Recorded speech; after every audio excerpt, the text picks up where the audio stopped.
we live in an unprecedented time. Like we are for the first time in humanity in completely uncharted territory. And by that I mean the whole world, the entire world is right in front of us. And there is so much to see and so much to process through. So much to see and so much to process through. And the reason is you get a front row seat online, on social media. You get a front row seat everywhere you look. When you're out and about, you get to see everybody else's vacations. You get to see everybody else's promotions. You get to see their weddings.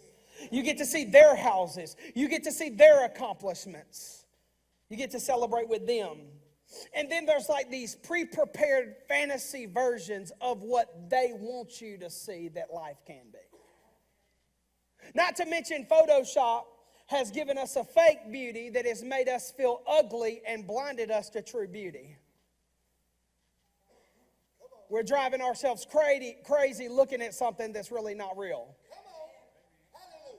As addictive as pornography can be, imagination porn, where you get to see what they or anybody you look at says is success, is beauty, you get to look at it and you get to process through it more than any other time by a long shot. And you got to deal with that. And it's not changing. Matter of fact, right now, I want to show you a video of a food marketing campaign because this is going to be a pretty intense message. Can we run that footage?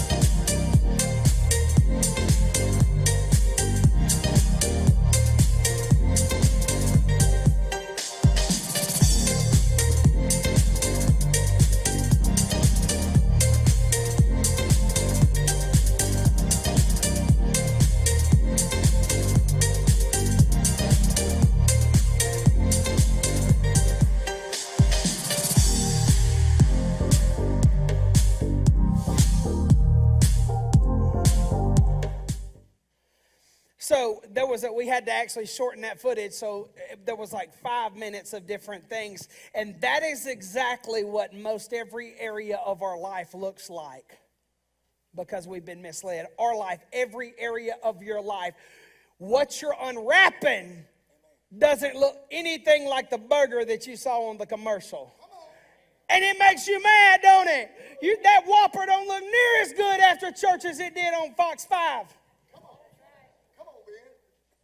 And every area of your life, your experience falls short because you don't know what you're looking at and it isn't even realistic. Everything we saw this video from the fizz of the beer, it's ridiculous how fabricated it is. And you wonder why you have no confidence and why you've driven yourself crazy. You've compared your situation to what they want you to see is real. And you've compared your life to a practiced, rehearsed, in every area, we're about to go deep in this, a practiced, rehearsed, computer-edited commercial that is a setup that is not the real thing, and you actually are crippled in confidence and driving yourself crazy because you're living and you see that is what I want, but that isn't even real. And when I show you today, it's even better because there's beauty in the imperfection that we get to live in. And if you don't understand how to look at what you're looking at, you're going to spend your life chasing things that aren't just unimportant. You're going to chase things that aren't real or realistic. So I want you to know, y'all know, how many of y'all know, you've heard me preach on it, you know I'm a dreamer. You know I'm a dreamer. Do I got some dreamers in the place today? You still got big dreams. This is not a message to squelch your dreams. This is a message to help you manage what you see and not be manipulated by it. Because The word distraction, the etymology of the word distraction, the meaning means to literally tear apart. And there's more distractions now than ever. And I refuse to not pour my heart out because I don't want your life to be torn apart by chasing things that aren't important and that aren't real. So we're in week 3 of Why We Crazy. Week 1, I told you that we're crazy. We're driving ourselves crazy by worrying. We don't win in life because we worry so much about what we lack that we never work what we're winning. And you live your life in fear, and then fatigue is quickly behind it. And fear and fatigue are a deadly combination to your life. And they'll drive you crazy. Week 2, last week, I told you words. The things that people have said to you, the things that people have not said to you that you need them to say, or they died and they never bore their heart to you. That drives you crazy. It cripples your confidence, but it doesn't have to. Those messages are on Facebook and they'll be on YouTube shortly. Week 3, it's time to get even crazier. Y'all ready for it to get real crazy? Because this thing is going to challenge all of us in a different way, maybe all of us in all the ways. Week 3, I want to talk about the third thing. My message today is entitled, We See Too Much. We see too much. Catalyst Church, if you believe in these sermons we preach up here, if you believe in them or get anything out of them, I want you to share this video, #WhyWeCrazy, because we've got to take our confidence back. And if you will hear me, we can grow together. We can reclaim our story. We can reclaim our confidence. And the way we're going to do it is we're going to refocus. We're going to change our perspective, and we're going to be stronger than ever because we're not going to believe a lie anymore of what seems so real. I want you to share it, #WhyWeCrazy, because somebody out there needs to hear this too that's not here. And the way we're going to do it is I want you to see what matters. And the only way to really show you what matters, well, first I want to give you my point. You miss out on what's important by being distracted by things that aren't important. And I will add this because this kind of came to me a couple of days ago. It's not in your notes if you want to write it. If you keep notes, I love when y'all keep notes and care that much because it's important. If you want to keep notes, you miss out on what matters also. You miss out on what's important by being distracted by things that aren't real and realistic as well. So in this message, the only way to show you what does matter is for us to identify what doesn't matter. Because we're missing out on what matters and what's important by focusing on what's not important, and it's driving us absolutely crazy, and it's not just contributed to our anxiety, it's created it. It's created it. So how I want to do that today is I want to share a story from the life of Jesus, and I want to share a part of a parable that he told, and I really want to bring this home today. I want to take you to Luke chapter 10. Luke chapter 10, verse 38. This is a story that happened in his life, and this is speaking to 2020 so much. As Jesus and his disciples were on their way, he came to a village where a woman named Martha opened her home to him. She had a sister called Mary who sat at the Lord's feet listening to what he said. Verse 40, but Martha was distracted. Look at your neighbor and say, it's tearing you apart. Stuff that you think is important that is not important is tearing you apart. Martha was distracted by all the preparations that had to be made.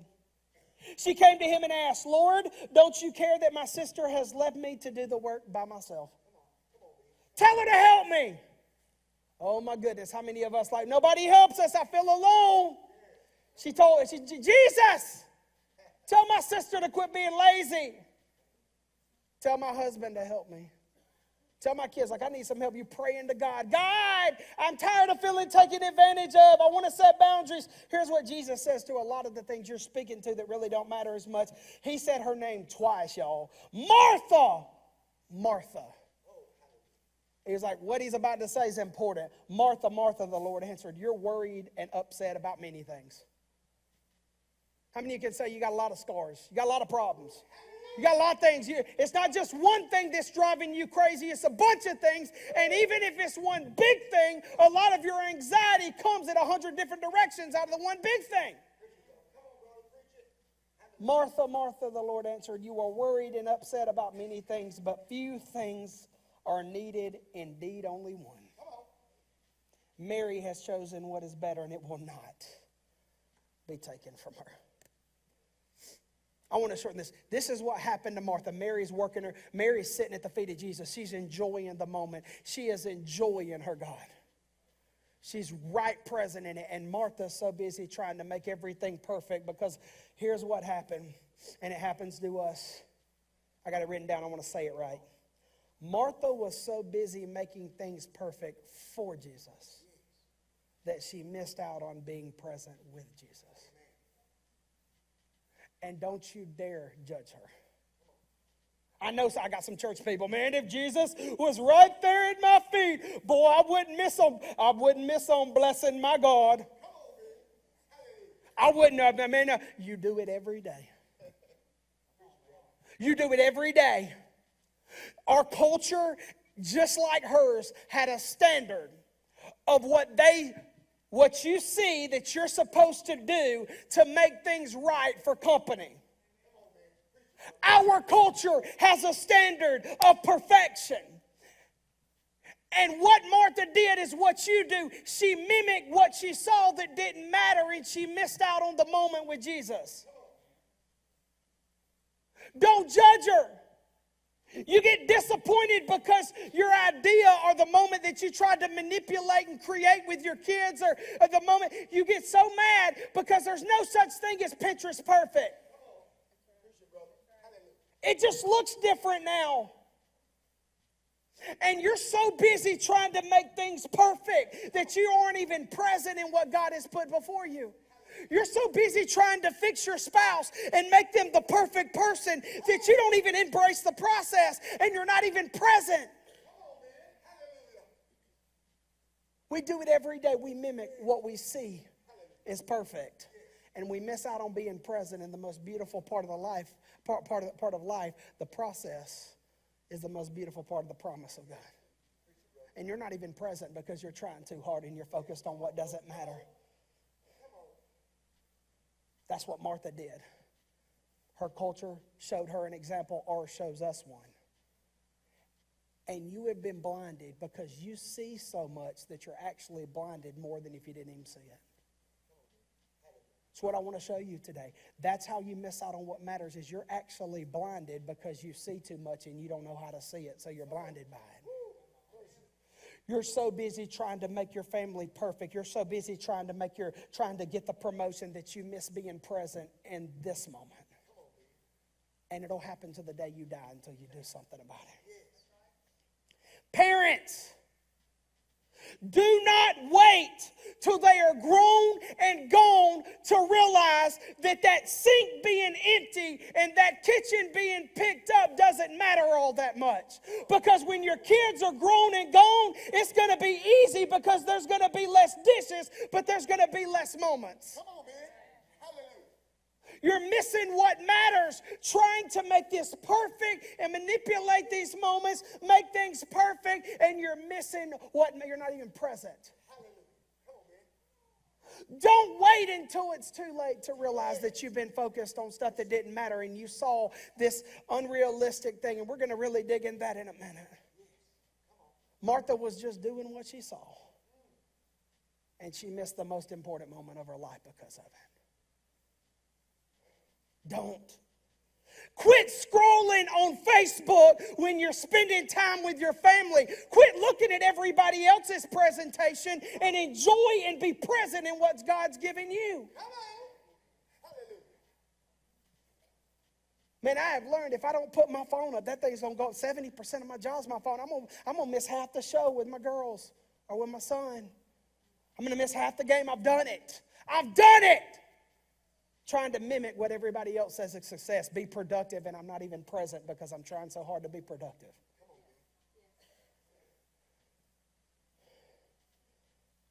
I get that you want to post your incredible memories and meals. Oh, I love it, man. Some of y'all make me jealous. Some of y'all, I ain't even going to say your names. I'm like, dang. I'm glad I'm not married to you, or they'd roll me on this stage. Quit trying to record the memory so much that you're not even present in the memory and you don't even remember the memory because you were trying to record it and make it this perfect thing. A lot of you got a lot of posts with your family and you're enjoying them, but not as much as you should be because you're so busy trying to record this memory, you're not even present in this memory. You're just like Martha. And Jesus said, Martha, Martha, this is what you need to focus on. You got a lot of things to worry about, but this is the moment. He says you don't even have 2 or 3 things. He said this is it. Indeed, only one. And you're missing the moment trying to follow what everybody else shows you.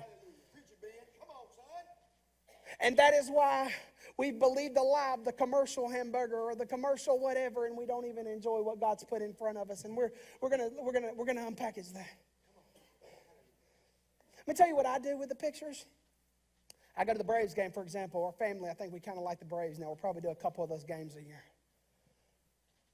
By the first inning, pretty much all my pictures are taken because I'm okay with recording it. I want us to record. I want to keep everybody involved. I record by that first inning, that thing is posted, and I am present in that game.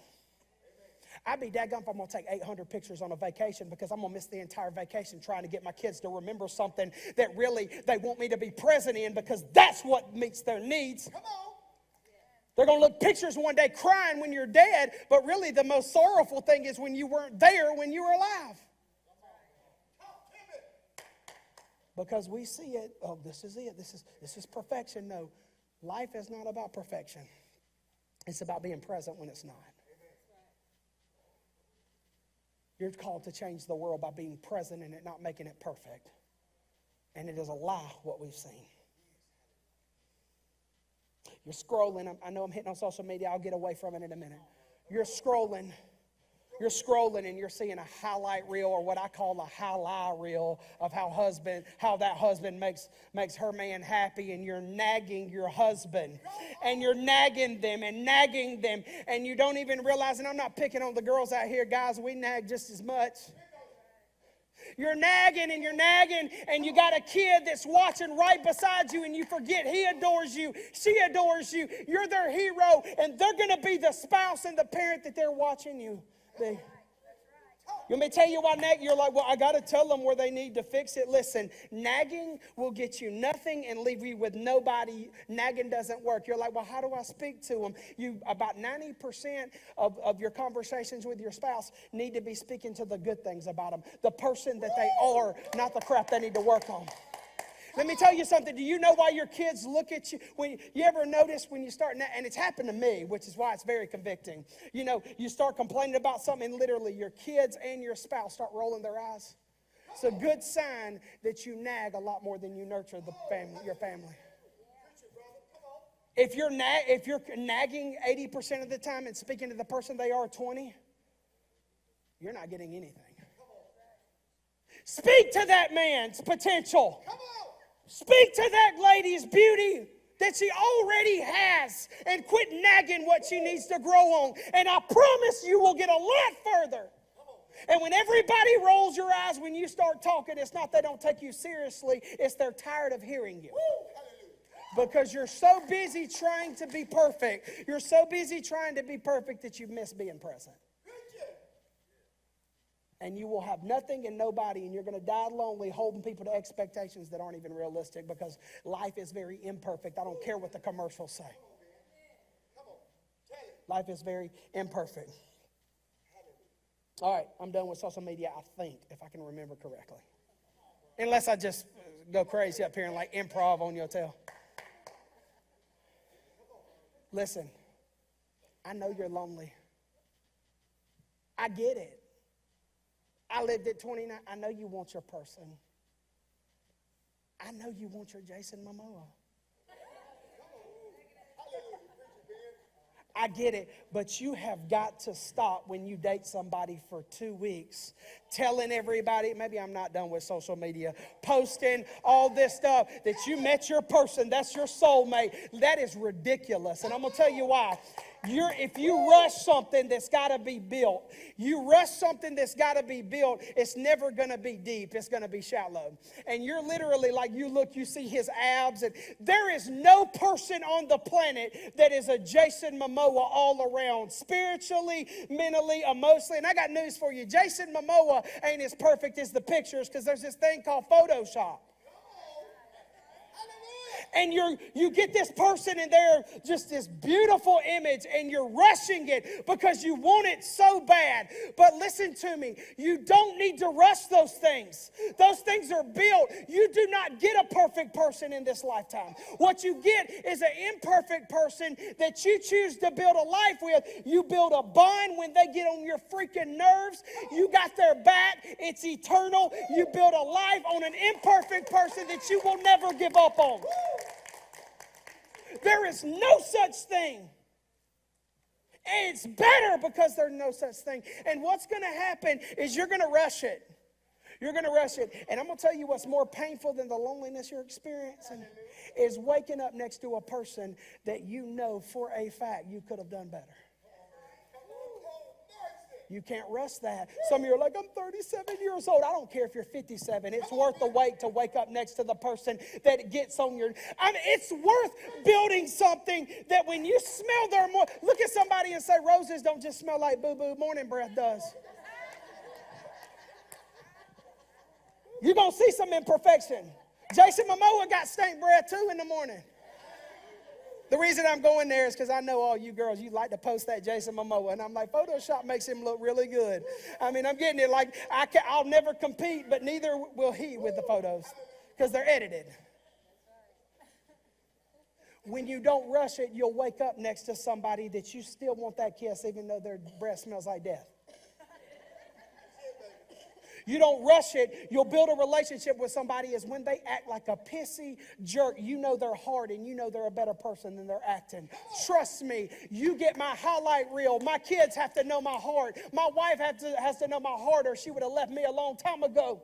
Come on, man. That is what you're waiting on. That is what you want to build. And do not rush it because if you do it the right way, you won't have to act like you got it in 2 weeks. Don't rush it. Because everything you see, you're like, oh my God, I want that. You don't even know it. We're going to get into that in a minute. You don't even know what you're blinded by what they want you to see. You're blinded by what your insecurities see. That they may be putting themselves out there and you're like, man, I just know they got it better than me. You have no idea. And I'm going to show you in a minute. You have no idea and you're rushing it. Man, so here we go. I'm changing gears here. I've done it. Single people, I've beat on you long enough. I love you, Lawrence. Boy, I tell you, I love Lawrence Houston. When he's not here, y'all are just more asleep. Just want y'all to know something. When he's not here, I'll go to Derek or one of the kids. I'll be, my sermons suck. No, Lawrence wasn't here. Your job needs to get you off swing shift. I'm done there. Okay. So here we go. Some of you have been looking at these perfect church people. You're like, oh, they got theirs together.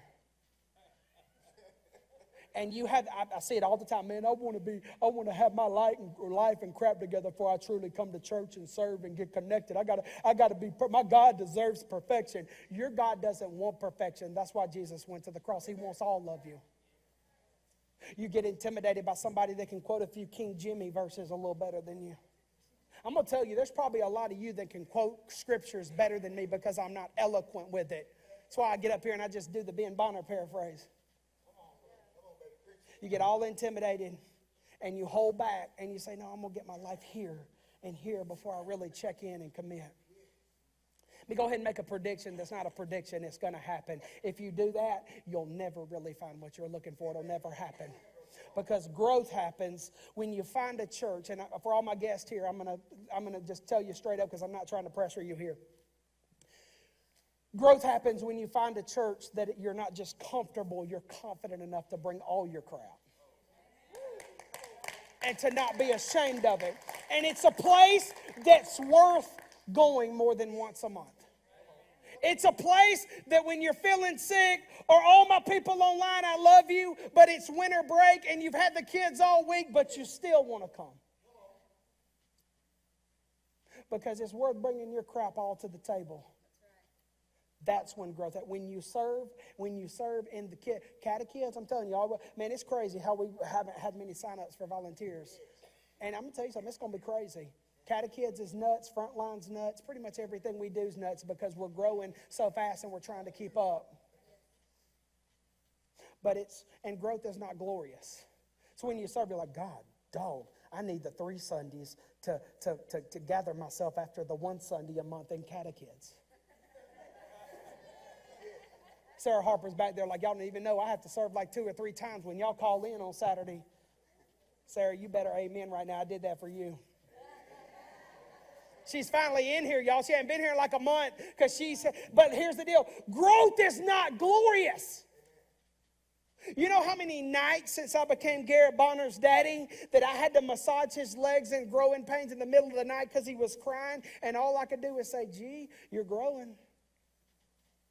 Growing is not glorious. The greatest growth you will ever have will be moments when you don't feel like you're growing, when you think you're cray-cray, but you stay faithful anyway.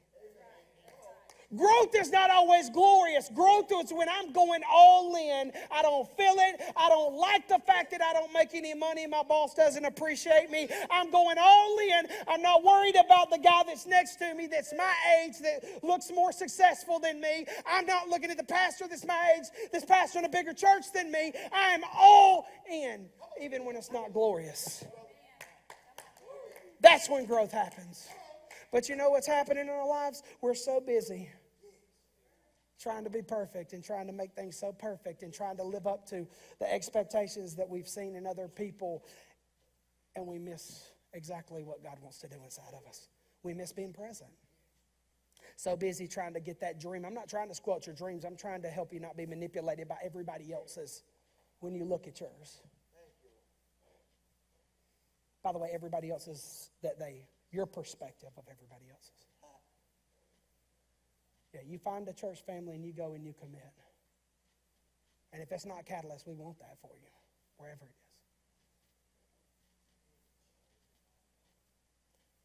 There is no such thing as a fantasy fairy tale that you don't have to. The fantasy fairy tales aren't easy, and they're not what you see in Hollywood. Fantasy fairy tales all around are things that you fight for when it ain't perfect. That you're going to be present even when you're far from 100%. You want to build something with your life that's better than any Hollywood fairy tale? Give it all you got when you don't feel like it or feel appreciated. Jesus said, Martha, you're missing the entire point, and you're missing me in the process. And we do it all the time. Quit trying to make things perfect and just be present. And if you're present in the moment and you'll grow, God will honor it and do some incredible things in your life that are better than what you've imagined, but far harder than you imagine. Sometimes you need to leave the house a mess.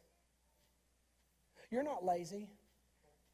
Every now and then you don't need to just not leave work. You need to leave work on time and quit working so much overtime because you're missing something. You got something. I hope that you feel like you got something going home to worth more than how many hours you're putting in for those of you workaholics.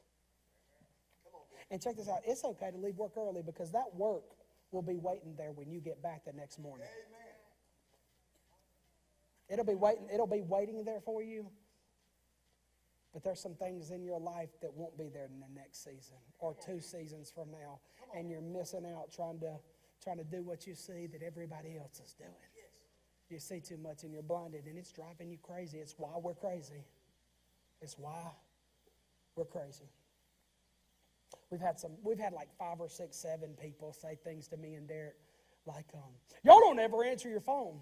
We've actually had 4 or 5 people say the exact same line. What if I was trying to kill myself? Let me just go ahead and answer you on that. Derek and I had to come to the place that we realize we're 2 men. We're one. We can't save the world. Somebody, oh my God, he just said that.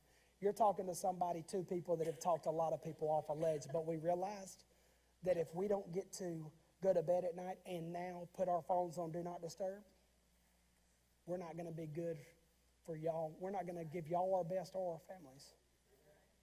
There's always things to do here. We got a skeleton, as Stephen Rush said, like, we got a skeleton crew. This is a lot of work. But what Derek and I have decided, we wake up. I wake up a lot earlier than him, and he stays up a lot later than me. We go at it, and we don't get everything done.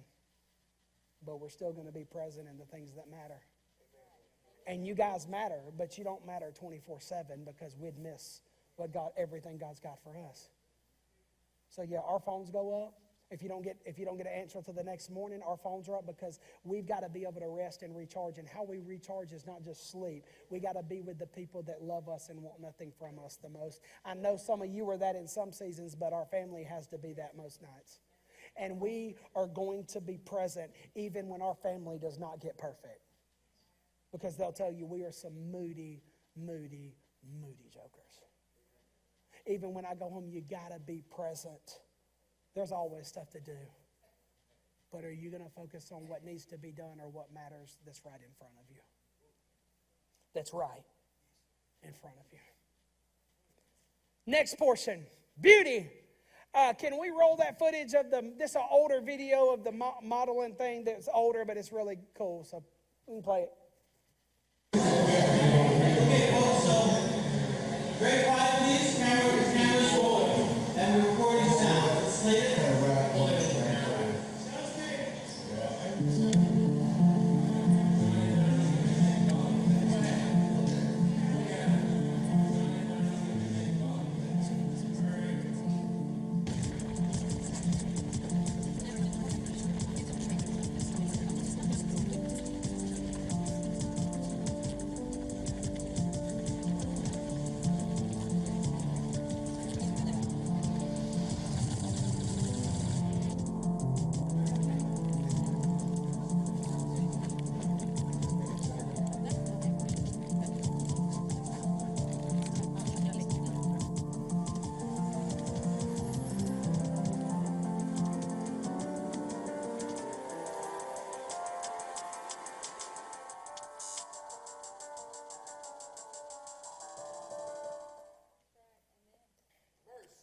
I'm going to tell you something.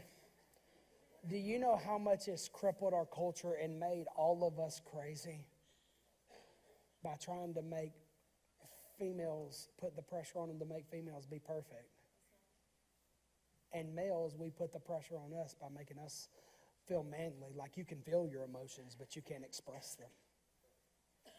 Men aren't vulnerable and women are too busy trying to be perfect because we are actually blinded to beauty because all we see is fabrication. I'm going to tell y'all something.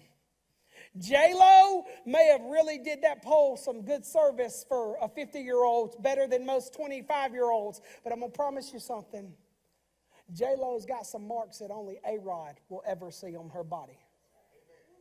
You won't see them because she'll either cover them up or the computer will hide them.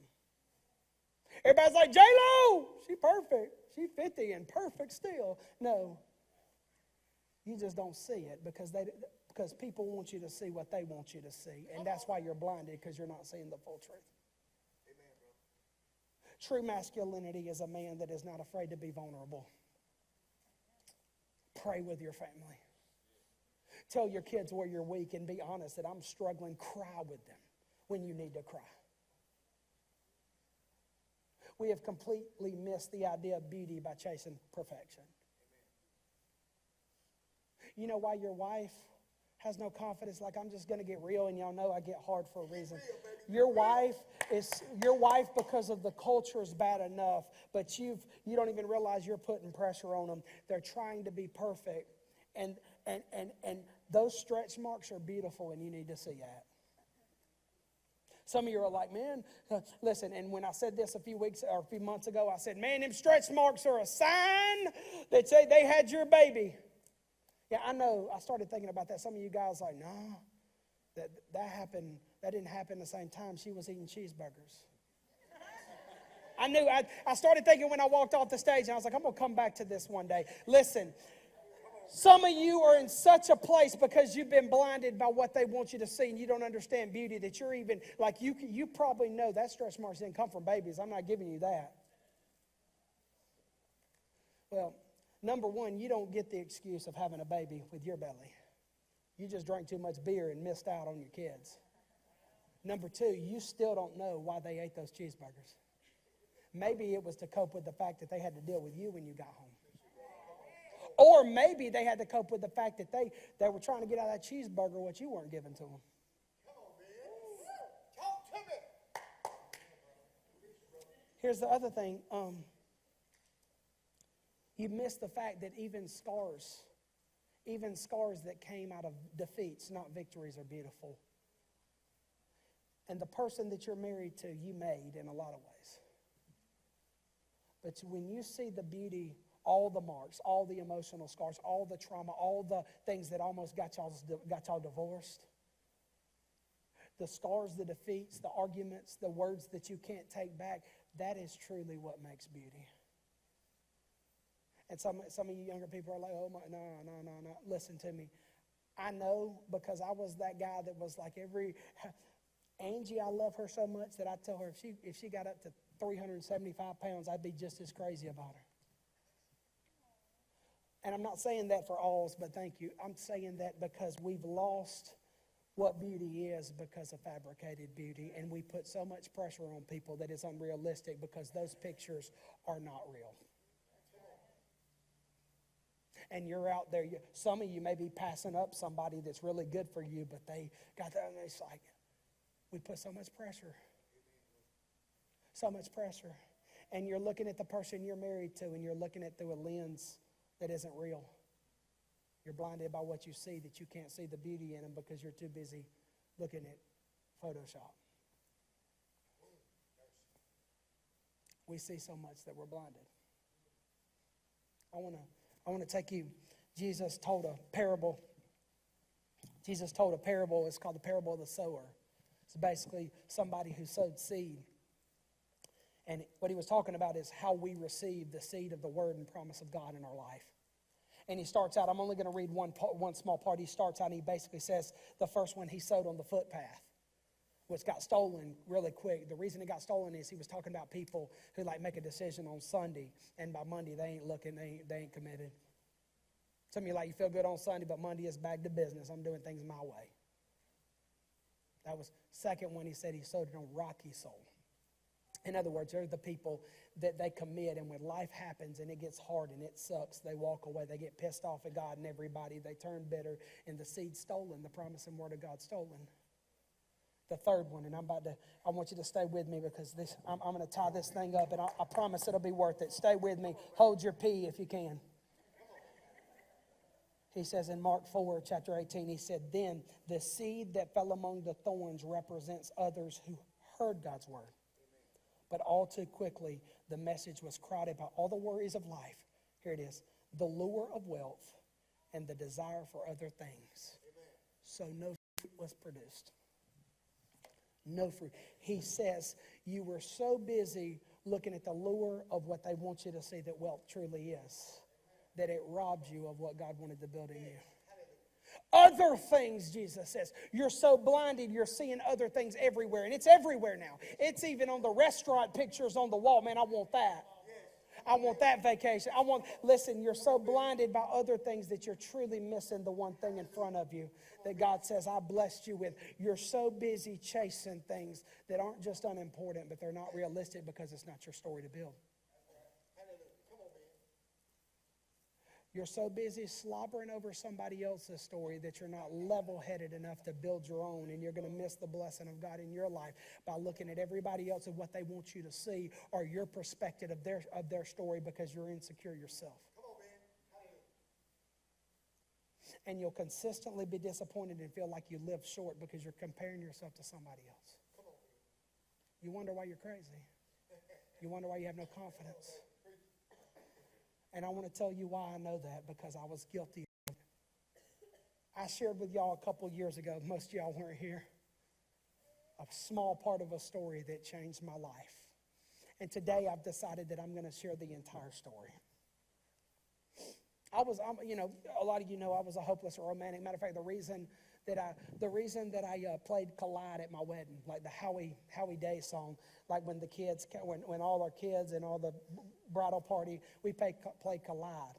The reason we did that is because for years I would listen to it on YouTube, watch the video, and I would daydream about my wife, about when I'd get to build my story. Some of you are looking at me like I don't want to say it, but look, you can say it.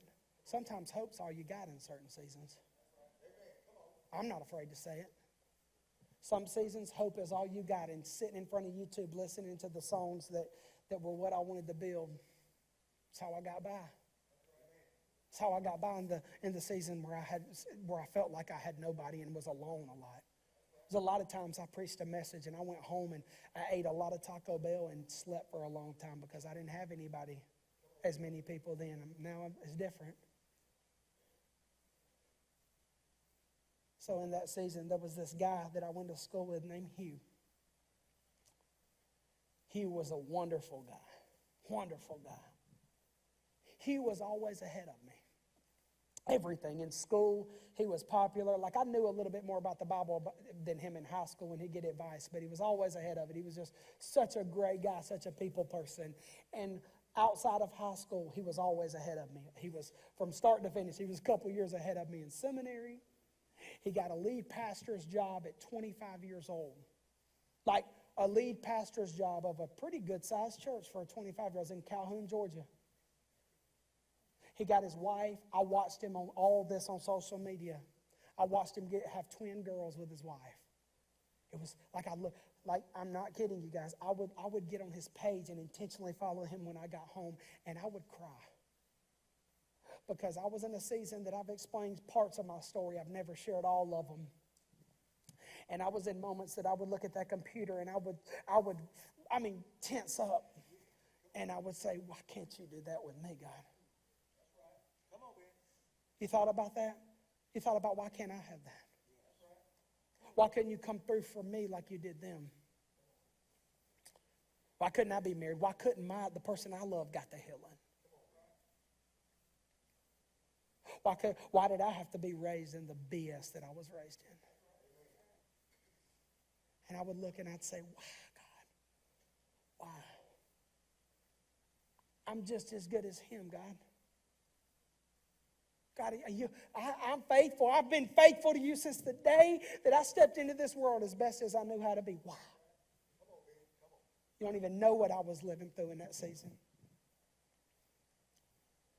And so in 2012, my pastor of my old church, where I was an associate pastor, Derek and I both were associate pastors there, my pastor fell from a 35-foot roof, and he's still in a wheelchair today.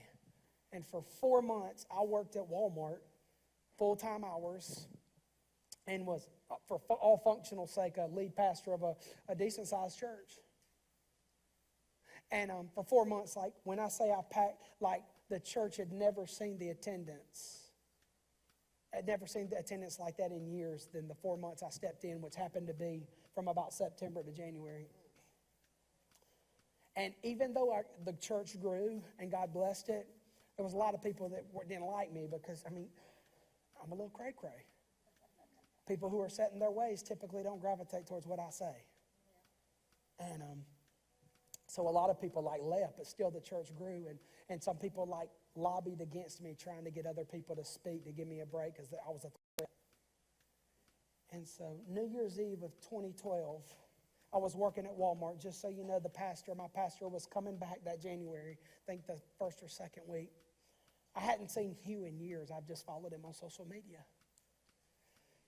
30 minutes from getting off, and I was going to my friend's house who are there with me now, the Osiers, to spend New Year's. I'll never forget that because I needed somebody to go to their house because Mark and Luke, in a season of my life, they were pretty much my favorite people. They're still one of my favorites.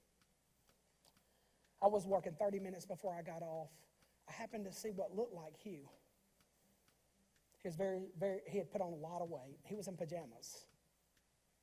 He was much, much taller than me. He walks in, and I'm literally like, Hugh, what's up, Hugh? He immediately did. He was much taller than me. He dug his head in my shoulder, and he said, pray for me. Pray for me. And he began to tell me, he said, I found out I've got some mental illness and my church let me go. My church didn't want a pastor that wasn't stable. Thank you for being okay with not having pastors that are stable.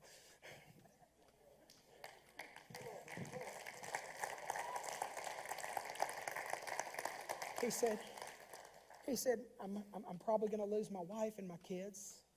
I'm at home with I've had to move home with my parents, and I think Chick-fil-A is going to try to get me a job since I worked there in college. He lost everything, and he was actually there at the pharmacy to get the medication that he needed for his depression.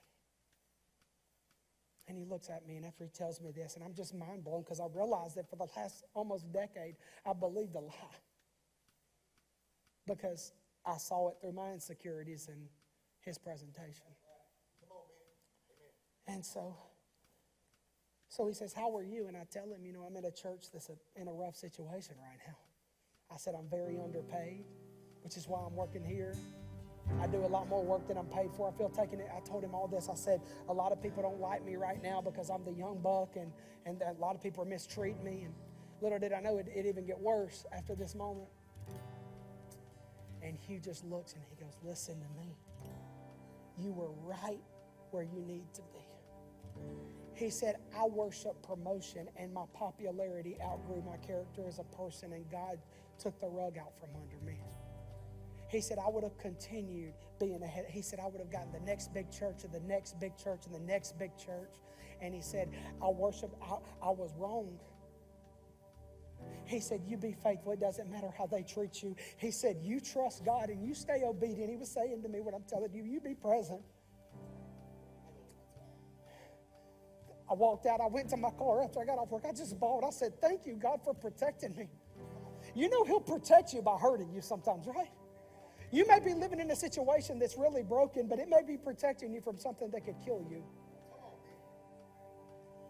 He texted me on New Year's Day, and he said, remember what I told you? Keep growing. Stay faithful. And you trust God with the rest. You were right where you need to be. He was telling me be present. I was at the Osiers that morning. I never told y'all that. I got that text when I woke up. On January 4th, 3 days later in 2013, he took his own life. He was so busy. He was such an incredible person, but he was so busy trying to chase what everybody else said was perfect. And he wasn't even present, and he didn't even understand the beauty and the value that he had. He even told me about it 4 days before he killed himself, but didn't say it himself, because you see so much sometimes that you're blinded. And I will never, ever let the lesson he taught me, no matter how behind I feel, no matter how bad somebody makes me feel, quit chasing what you think is perfection, or you're going to miss out and not be present in what God's put in front of you. And that day, I made up my mind, God, I'm going to be faithful. This is an awful season. I feel like I'm getting run over and taken advantage of, but I'm not going to miss it. And I went through seasons that were even worse as far as church culture after that, but I never forgot what Hugh told me. And don't you forget it either. Be present, even when it's not perfect. Be you, even when you're not confident in you. You bring all your crap to the table. And you trust a God who's bigger than your crap and wants to do something with it, because that is beautiful. Be present. Be present. And so what Jesus did to make his disciples know is what we're about to do. He wanted them to refocus, because Jesus knew 2,000 years ago that if you didn't refocus, you would be blinded by what you see. So you've got to refocus sometimes so you can see the truth. So he did communion. And we're about to do that. If you don't want to do communion, you're not comfortable with it, that's fine. Please, you can stay with us and just listen to and be loved on, and you don't have to take communion. But we're going to take communion right now. For those of you who are new, I'm going to tell you how to do it, give you direction in a minute. But Jesus came to the table with his disciples before he was crucified, and he told them that I want to refocus you on what matters. So right now, when I say go, I want you can go to either table you want, and anybody who doesn't want to take communion, you're fine. Just you stay with us and let us love on you. I know that's okay. There's a table here, and in the back. I want you right now to go get your bread if you're comfortable taking communion and your juice and come back to your seat.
You look at me and let's kind of focus.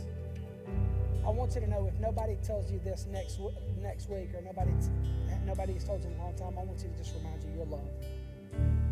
You're loved. You may not see the value in yourself. You may see the mistakes you've made, but I want to remind you, you're loved, and you're worth loving. You're not just loved because God's this benevolent God. He is. You're loved because you're valuable. And Jesus came to this table and he said a scripture that we have completely taken out of context. John 14:6, when he says, I'm the way, the truth, and the life. No man cometh to the Father but by me. We have made that this fearful warning. It's not at all what it was. He was not talking to people that didn't believe in him and warning them of hell or destruction. No, in context, he was at a table with his 12 best friends. And he was saying, I'm about to go. One of you is about to betray me, but I still let you at the table. Some of you, you're so threatened by your enemies that you don't have to let them at the table, but you don't have to be scared of them either. He said, and I want to remind you guys, like, you're going to change the world because I'm going to live in you and you're going to follow me and commit to me. I got something through you. And I want to remind you, I'm the way to do it. I'm the truth and I'm the life. And he was not trying to scare them. He was trying to say, focus. Don't be blinded by what you see out there. Don't be blinded by the crap you're going through. Don't be blinded by your sorrow. Listen to me. I'm the way, and I'm going to do my thing through you if you let me. And he said, this is my body. He was letting them know, I'm about to go to the cross. And we know that he was beaten unrecognizably. He went through a ton of crap, and he wanted them to know, remember, you're worth it. It's going to suck sometimes. But refocus. Jesus said, you're worth it. And I want you to know, 2,000 years later, he's telling you, no matter what you've done that you're hiding, you're worth it, and you don't have to hold back. You can be weak in your weak moments. You don't have to be strong. You can say, this sucks, but I'm still worth it. And he went to the cross. Jesus said he wanted to refocus, and we're about to do it. He said, this is my body, which was broken for you. Take and eat.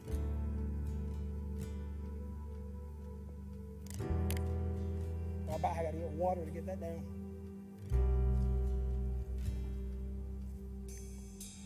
do communion different, don't we, Kellis?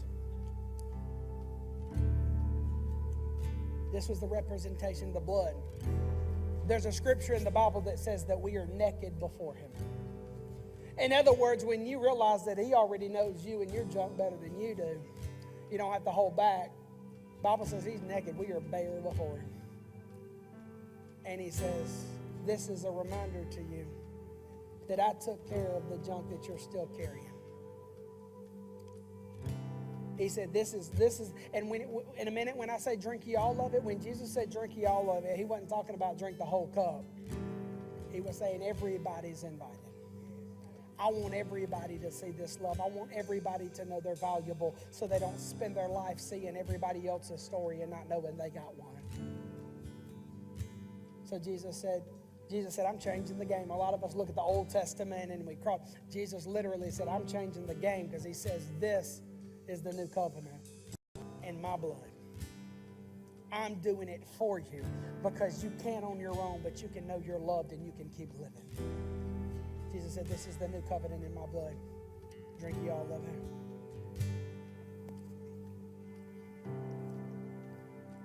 You guys ready to take back your confidence? I want to remind you before I ask you to stand, next week is the series finale of Why We Crazy. You don't want to miss it, and anybody that you know needs to hear it, they don't want to miss it. It's going to be even crazier and special. But before we get out of here, will you stand up with me right now? Are you ready to take confidence and quit seeing everybody else's story and own your own? Are you ready, Catalyst? Okay, before we get out of here, I want you to look at the person next to you. I want you to say this. Say, quit slobbering over their story.